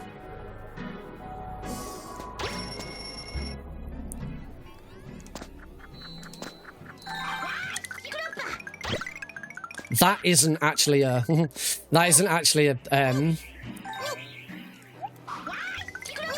Momet piece. I always get that. Luckily, it doesn't really cost any time to do. Oh, that was really smooth. That's the fastest I've grabbed that Momet doll piece before. That was really nice.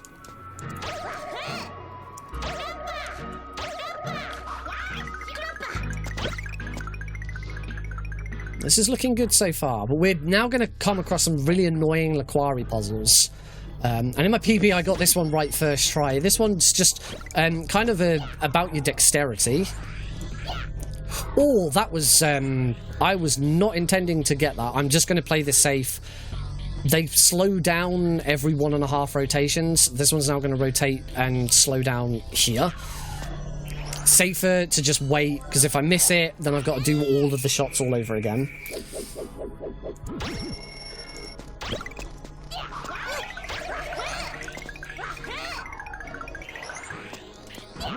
Nice.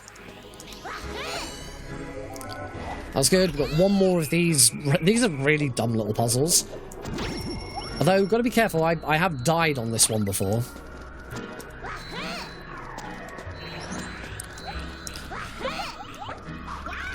Nearly died there. Shouldn't lose my concentration here. There we go. We're good. Woo! I got a little worried there. Oh, some lives. That'd be nice. Next Momet doll is coming up in a second. Try not to grab those, why not? There you go, you can see the Mommet doll piece just over there.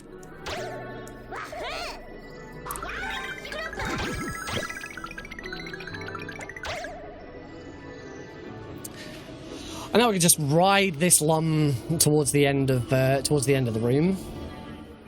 Still got a little bit of a way to go.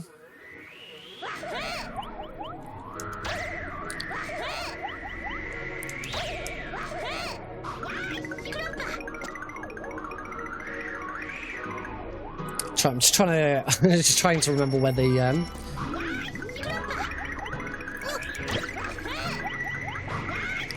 nice. Get through there without using those helicopters. Really nice skip here. Sorry, not here, next room. Oh, this is the room with my least favourite Mommet doll piece.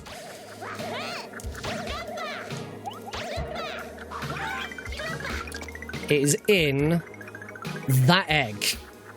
And you've got to be careful here, because I'm going to use this. These don't respawn. If I were to miss that egg, I'd now have to go all the way over there and grab that one, which I had to do in my PV, so that was a time save.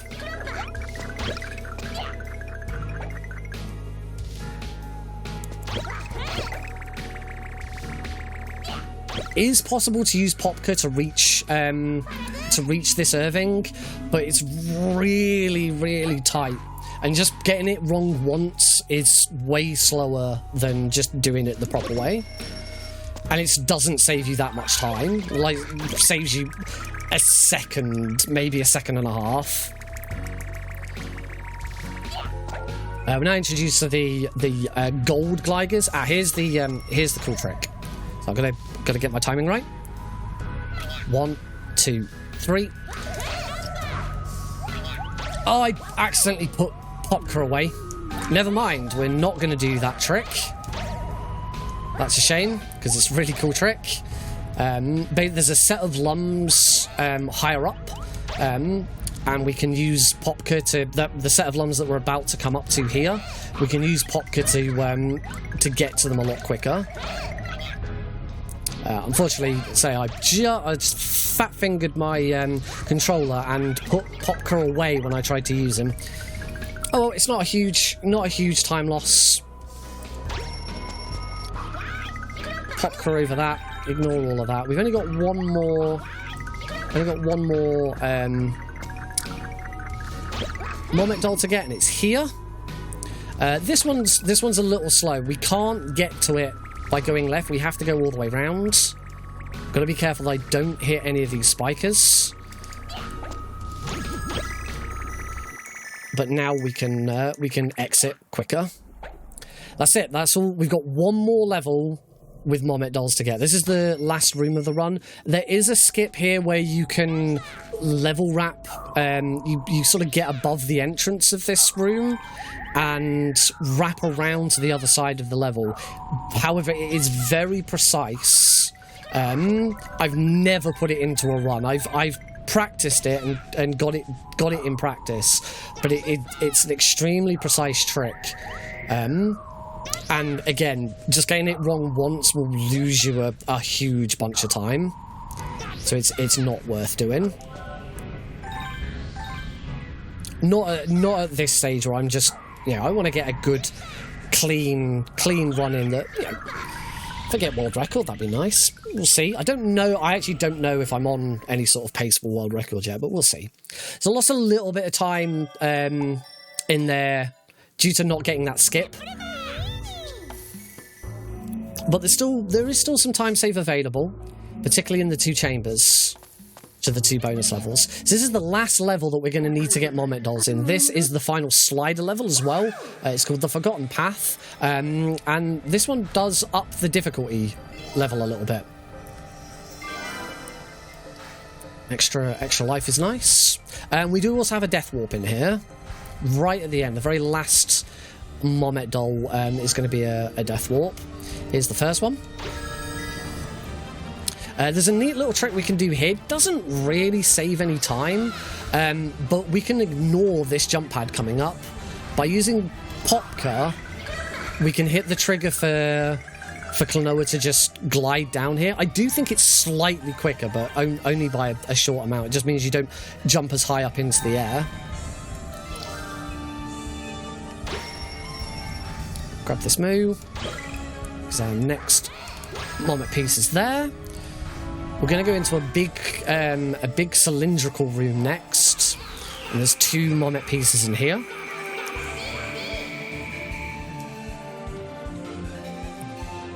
Just got to make sure I grab both of these.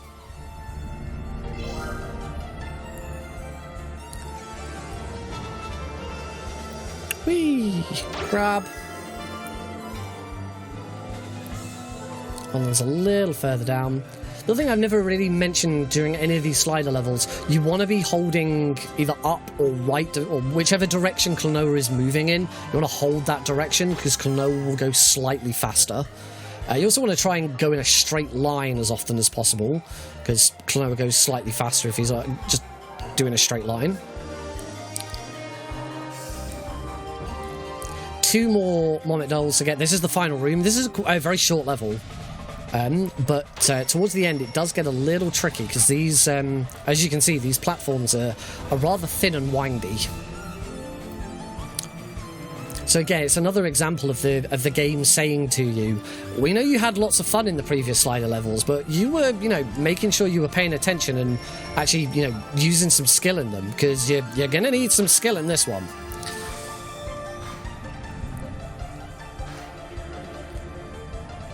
The Death Warp is coming up as well here.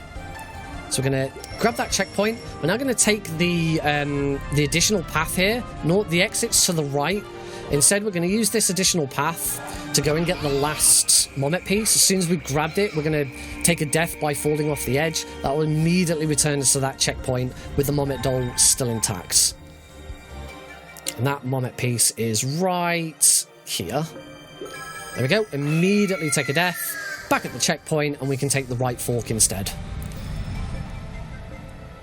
That's it. We've got all of the Mommet pieces. We can verify this as soon as we exit the level. We should get a prompt that comes up to say you collected all the Mommet dolls. Go to Mommet House, which we're going to do. We're not going to do the final boss until we've done the 2 bonus levels.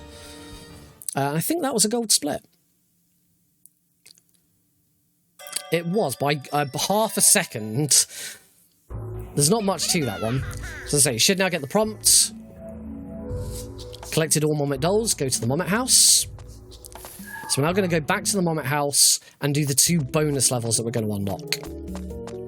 So this is the reason we've been collecting these Mommet dolls throughout the entire run, in order to unlock the last 2 visions. So whilst the run is called All Visions, the focus is actually on getting all the Mommet dolls. It's not really the 2 visions. We have to revisit Mommet House 3 times, because there's 3 cutscenes we need to watch, and it'll only present 1 cutscene at a time. So now go back in, unlock the Chamber of Horrors. There's no IGT at this point, where the IGT is stopped. But as we go into these chambers don't actually affect the IGT, but they do have their own in-game timer. I've incorporated that timer into Live Split.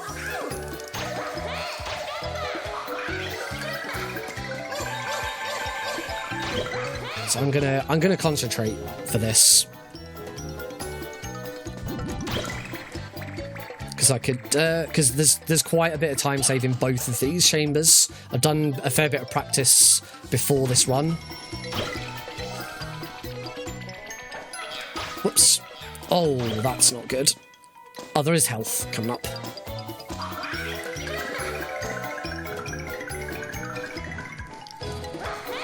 Oh, loads of health coming up. I needn't be worried.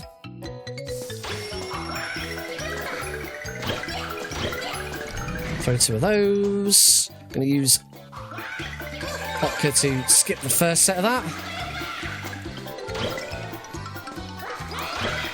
Oh, that was a bit rough. Gotta wait for that to come back. And time. Well, time on. Oh no, there's still one room. I always forget about this room. That was nice. Okay, and time on this level. There we go. 109, that's not bad. That is a time save over my previous run. Hopefully, with these two levels combined, I can get this back over 3 minutes. There we go, we're already back over 3 minutes. So that was Chamber of Fun. Now we move on to... Now it's telling us to go back to Mommet House because we get a reward for completing it. Same thing will happen with Chamber of Horrors. Alright, second one, Chamber of Horrors, let's go.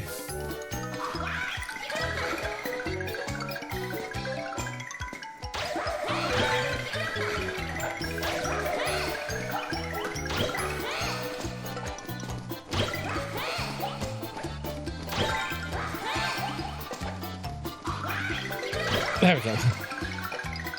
Okay, I'm kind of concentrating a bit more on this one in particular, because this one's a lot trickier.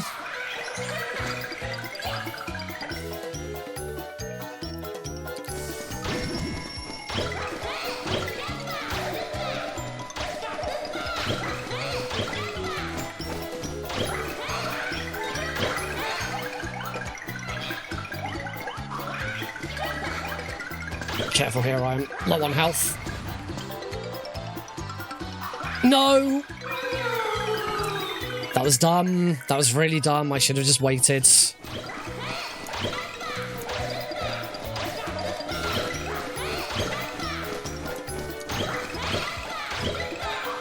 That's better. That's how I was supposed to do that room. There we go. Okay, I'll lose a little bit of time for that, but hopefully the optimization in this room that I realised should make up for it. I did not do that in my previous run.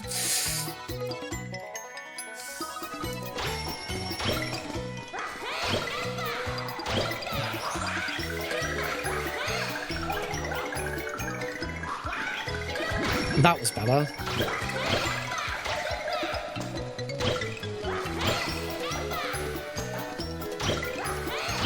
Yeah, hopefully I've made up for that death by having the rest of these rooms be much more optimized.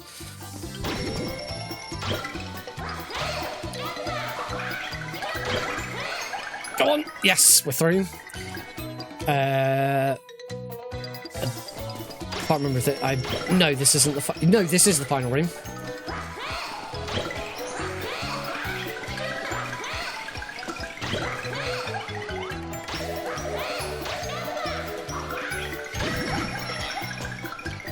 I'm just going to wait for Popka.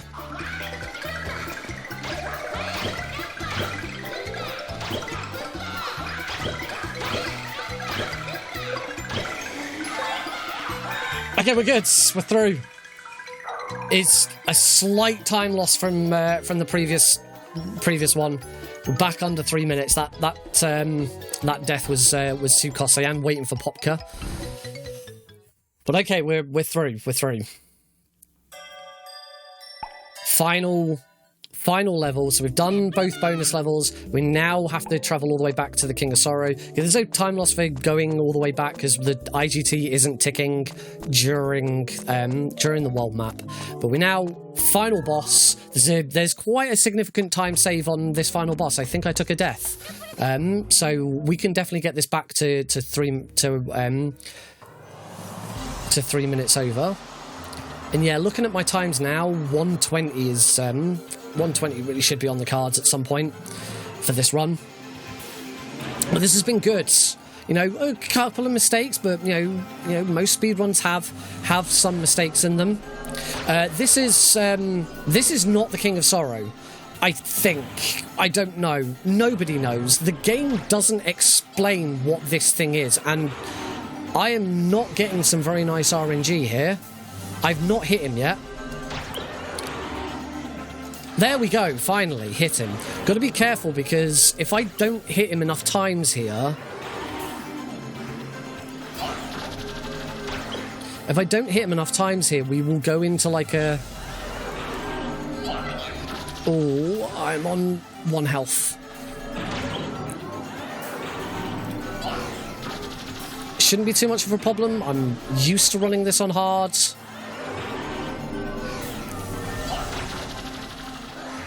One more hit, I think. Missed him.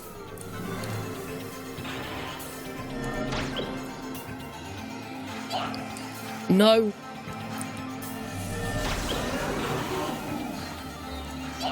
There we go. Phew. I think I was about to get to the end of the tunnel when the tunnel resets, and it takes a little while for it to reset as well. Now that we're into stage 2, it's whether I do this with only 1 health or whether I deliberately take a death here. I'm going to deliberately take a death to reset just this stage. Don't have to redo stage 1, just stage 2. Just means I can now do this whole phase with 3 health instead of 1. So it's a lit. I'd hate to get to the very end of this section and then die. Oh, I lost my thingy. Drop it down.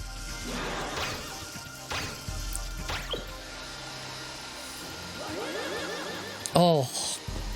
There we go, that's the first half of the stage. I'm losing time again. Oh, of course it's dropped the other one first.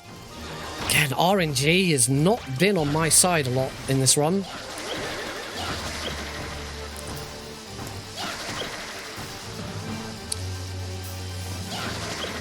Come on, one more hit. Time.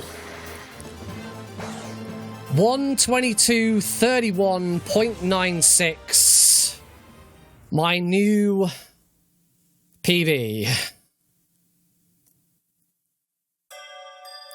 Or 1:22:32.13. I had enough milliseconds to we don't count any milliseconds from the game's IGT. We only count the milliseconds from the 2 extra levels, so the auto splitter that I've got automatically removes any milliseconds from the main IGT. So it actually ticked when it ended, and it's worked. That's the first time that function has worked correctly. The IGT ticked back down a second because I'd got enough milliseconds to drop it back down 1:22:32. We need to validate it. To make sure that we definitely got it right. But that is my new PB. That's a good run. I'm really pleased with that. Thank you, Lonely Gumba. Welcome to the chat. Oh, so go watch the credits. As I say, we just need to fully verify it. When we go back to our save file, it will show us the IGT of the main game, which will be less than that. And then we go to the 2 chambers and just double check their times to show them. Should probably get a calculator out so I can actually correctly calculate what the time should be. The calculator doesn't calculate time very well. Maybe I should just try and remember. But that's it. That's Klonoa 2 Lunacy's Veil. Lonely Gumba, thank you very much for the follow.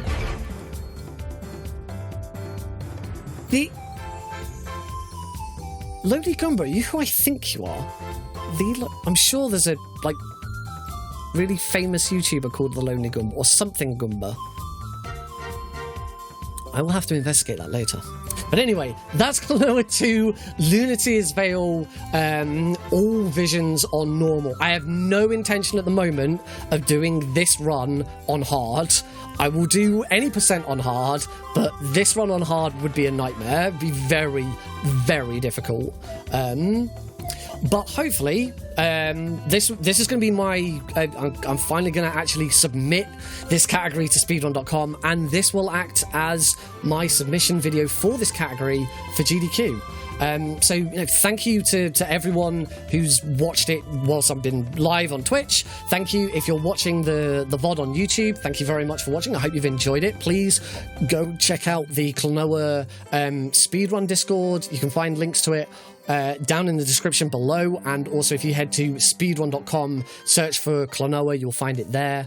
I've only picked this run up recently. I've been doing any percent normal for the past 10 years. and it's only in the last week or so that I've really been interested in doing all visions.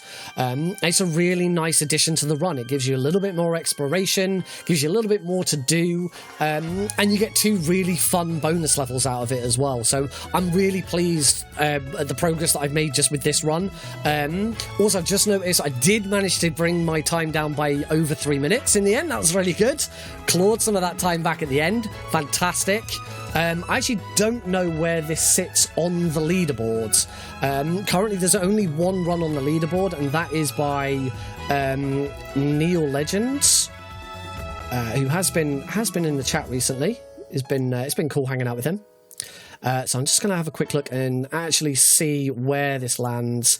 Any percent, support, normal, IGT of 122.32. I should advise, folks, this is the world records by about 5 minutes. 1:27.55 is the current world record. This is now the new world record for all visions. Now, there's only 2 of us that have run it, so it's not that impressive of a world record, but it is still the world record for this category. This category is brand new as well. This category was only created in last couple of months, I think.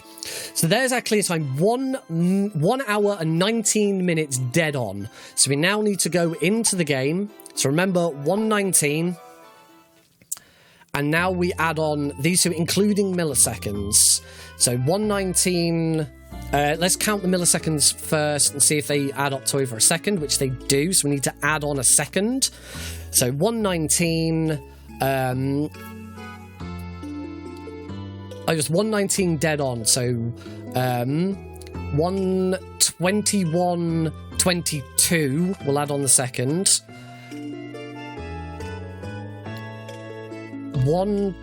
Is my maths off?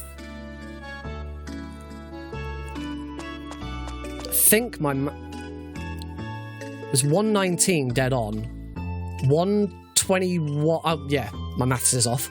1:21.22. 1:22.32. Yes. Live split is correct. 1:22.32 is my PB, and unless the unverified submission, but it's still ahead of it. So yes, 1:22.32 is the new world record for Klonoa 2 All Visions normal support mode. Woohoo! Thank you all very much for watching. I hope you've enjoyed it. As I say, please go and check out the Discord server. Come check out my Discord server if you want. Links will be down in the description of the video below as well. And if you are watching the VOD, come check me out on Twitch, where I run this and other games like Metal Gear, Unmetal. I do those live, twitch.tv/NickRPGreen every Tuesday and Thursday evenings, occasionally on weekends as well. Thank you very much for watching. Go watch one of my other videos and have yourself a pixel perfect day. I'm also in the pixel perfect team, and we have to say that. Bye.